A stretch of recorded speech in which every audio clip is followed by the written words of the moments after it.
Bayan, madalas na binabaha ang Central Luzon tuwing bumubuhos ang malakas na ulan. Kaya naman bilang solusyon, isang flood control project ang isasagawa sa rehiyon upang maibsan ang pagbaha sa ilang bayan doon. Si Kenneth Pasyente sa detalye. Abot hanggang tuhod ang dinaranas na baha ni Belina at ng kanyang pamilya tuwing may sama ng panahon. Kwento niya, hindi ito madali lalo't bukod sa pagkasira ng kanilang mga gamit, banta pa ito sa kanilang kaligtasan. Nananahi po ako ngayon po, hindi po ako nakakapanahi pag po kasi po lubog po yung makina. May mga nasisira ba? Opo, yung mga gamit po nasisira, washing, yung mga ibang gamit po. Ang mga karanasang ito ni Belina at ng iba pa ang tutugunan ng pamahalaan. Kaya naman sa harap ng posibleng epekto ng nakaambang La Nina, pinasinayaan na ang isang flood mitigation project sa lalawigan ng Pampanga. Ang Integrated Disaster Risk Reduction and Climate Change Adaptation Project Stage 1 o IDRRCCA na pinangunahan mismo ni Pangulong Ferdinand R. Marcos Jr.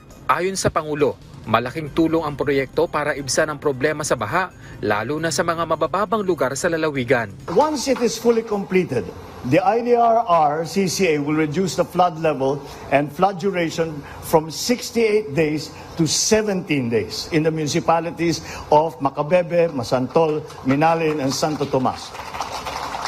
We are very optimistic that this will redound to improving the people's lives by enhancing the disaster resilience of all our communities. Nakapaloob sa proyekto ang iba't ibang mahalagang aktibidad, kabilang na ang excavation, dredging at widening ng river channel, gayon din ang pagbuo ng imbakan ng tubig para mapabuti ang flood control. Ginawa ang mga ito sa 4 na key river na dumadaloy sa Pampanga Bay, ang 3rd River, Kaduang Tete River, Sapang Maragul River at ang Eastern Branch Channel.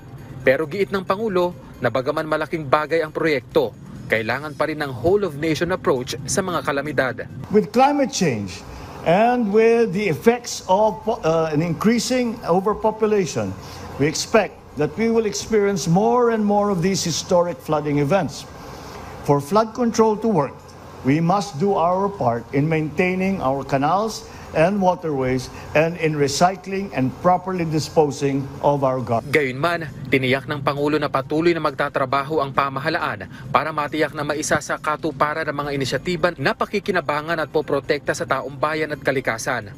Katunayan, naging mariin ang direktiba ng Pangulo sa DPWH na tutukan ang Phase 2 ng proyekto na ayon sa Pangulo ay kasalukuyan ng isinasagawa ang planning at technical examination. The province has also suffered perennial loss of life and damage to properties due to heavy flooding.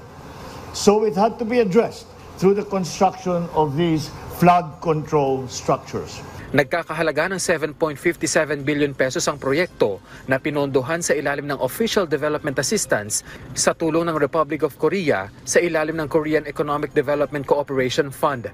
Ipinagmalaki rin ng Pangulo ang iba pang proyekto ng pamahalaan sa Region 3 na tutugon din sa problema sa baha.